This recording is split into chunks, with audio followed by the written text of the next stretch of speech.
The AstraZeneca case also had something to say about a contractual provision which grants one party a right of first refusal.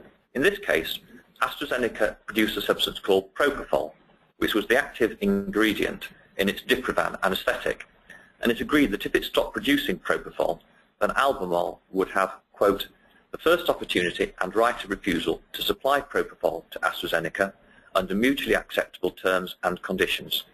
Now, the lawyers have probably already spotted the dichotomy here. Mutually acceptable terms and conditions means that those terms and conditions will have to be agreed in the future. And that sounds like an agreement to agree, which is traditionally regarded as an unenforceable obligation because you can't force a party to reach a future agreement.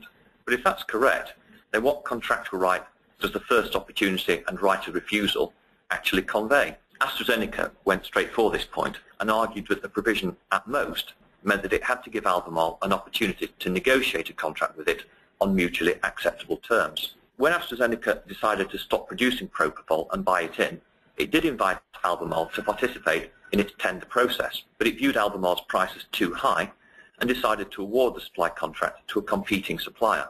Albemarle argued that this was a breach of the right of first refusal and that AstraZeneca could not proceed without giving Albemarle the further opportunity to match the third-party offer. The court held that there was a legally enforceable obligation and, as an irreducible minimum, the party to whom the right of first refusal was granted has more than a right simply to participate in a tender and has a right to match a third-party offer, and, if it does so, to be awarded the contract. In other words, Albemarle had the right to receive from AstraZeneca a contractual offer containing the essential terms which AstraZeneca was prepared to accept, in this case based on the offer which AstraZeneca was prepared to accept from the third party. This was the meaning of the first opportunity and right of refusal. Although the court accepted that the detailed terms of the contract might require further negotiation and a contract might not necessarily result, Albemarle had the right to that negotiation before AstraZeneca could accept a third-party offer, and AstraZeneca had to act in good faith in relation to that negotiation. This was the meaning of under mutually acceptable terms and conditions. Although these principles were perhaps easier to apply in this case, where AstraZeneca was looking to run a formal tender process for the supply of propofol to it, the principles are still of general application.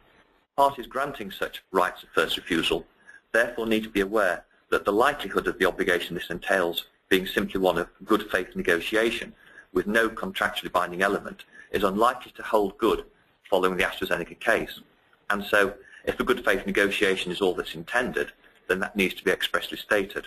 The court was clear in this case that where the parties have troubled to put a specific clause in their contract, then so far as possible the court should strive to give it some meaning commercially. Equally, although the AstraZeneca judgment doesn't have the effect of converting a right of first refusal into a right of last refusal or a right of matching any other offer, you can certainly see circumstances in which the way that the right operates might have that practical effect.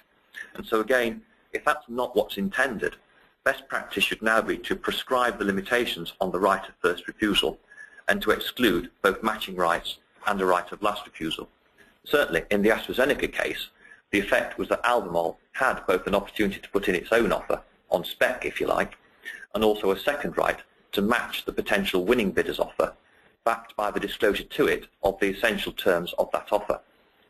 And clearly in the future, third-party bidders are unlikely to wish to participate in a process where one party is enjoying this sort of right, and their own role may turn out to be no more than that of a stalking horse. The second practical pointer is to beware of such a right sitting as a standalone right in the contract. In other words, to consider whether or not a breach of some other part of the contract should lead to the loss of the right of first refusal. In the AstraZeneca case, the parties had fallen out when Albemarle breached the contract by rationing supplies to AstraZeneca, but that breach did not cause Albemarle to lose its right of first refusal, which, given their time again, is probably what AstraZeneca should have provided. Well, that concludes our formal presentations. We'll now head into our 10-minute Q&A session, just collating the questions at the moment. But the first question I can see has come in for Alex in relation to the Golden Ocean case. Alex, does the Golden Ocean case explore why the email chain was considered to have been signed?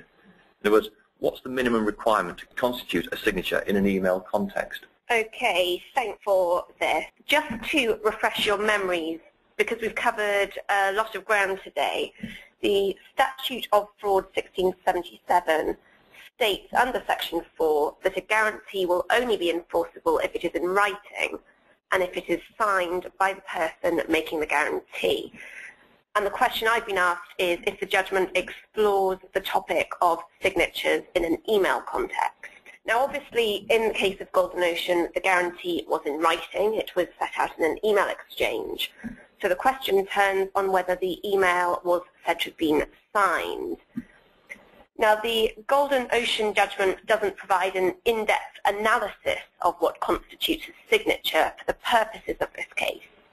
What Judge Christopher Clark does say, and I am quoting directly from the judgment here, is that it is common ground between the parties that an electronic signature is sufficient and that a first name, initials, or perhaps a nickname will suffice. The judge goes on later in the judgment to reiterate the position under Catton and Catton, which is an 1867 case, where it was stated that a signature is something which can be regarded as a form of signature which is voluntarily affixed to the document by way of authentication. Now, in the Golden Ocean case, the electronically printed signatures of the persons who had sent emails containing the guarantee wording had been affixed to the emails. And so in this case, it's been held unequivocally that the agreement was signed, which is why the judgment doesn't really go into much depth on this point. It just sets out the key qualifications for what constitutes a signature. Great, thanks for that, Alex.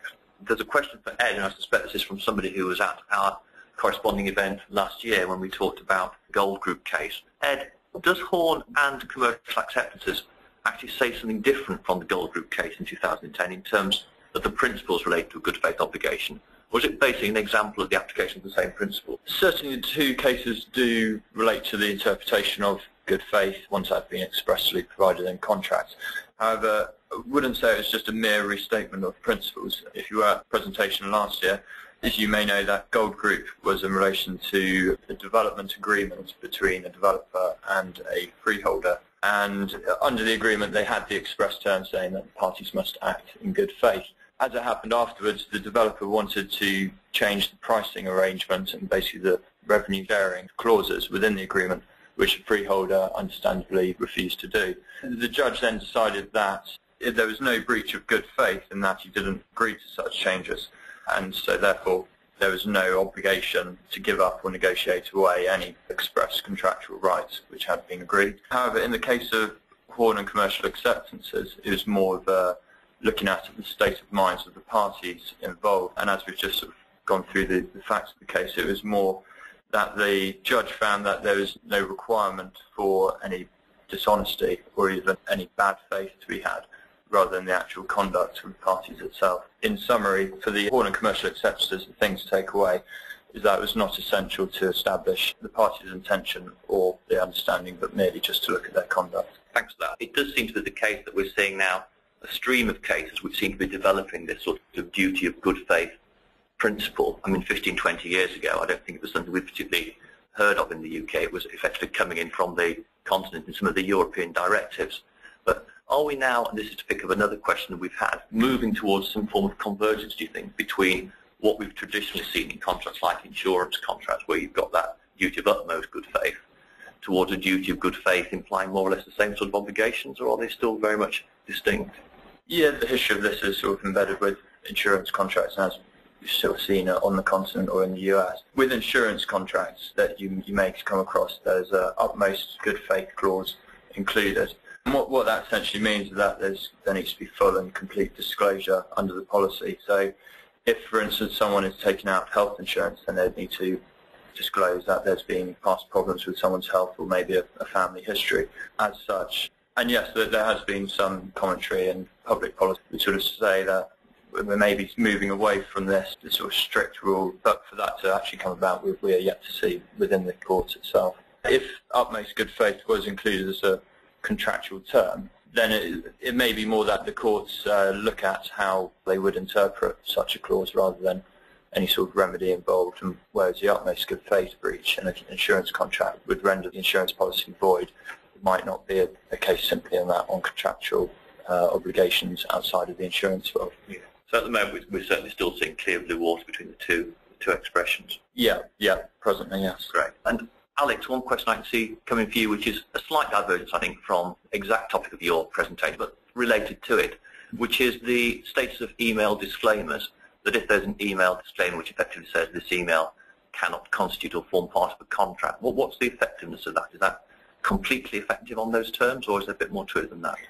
I think just as a general comment on email disclaimers, as with the cases we've discussed today, disclaimer wording is only effective insofar as the company's conduct supports the content of the disclaimer.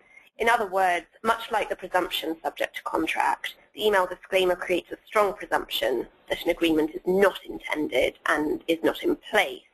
But that's not to say that this presumption can't be rebutted through, for example, conduct, which could well render such disclaimer wording ineffective. If the elements of offer, acceptance and consideration can be found to be present, the protection afforded by an automatic disclaimer could be seriously diluted, if not void altogether. Great, thanks for that, Alex. Well, we've gone over time by just 1 or 2 minutes, so we'll need to close our Q&A session at this point. The PowerPoints that have been on your screens during the presentation will be emailed to all of you after we close. For those lawyers who have stayed the course, I'm pleased to say that this webinar is accredited and qualifies for 1 hour CPD. You'll see our SRA accreditation codes on your screens now and will be in the pack emailed to you. Our next SmartLaw webinar will be on warranties, covenants, guarantees and indemnities in March, and we'll send around the details of that event in due course. So I'd like to thank you all very much for participating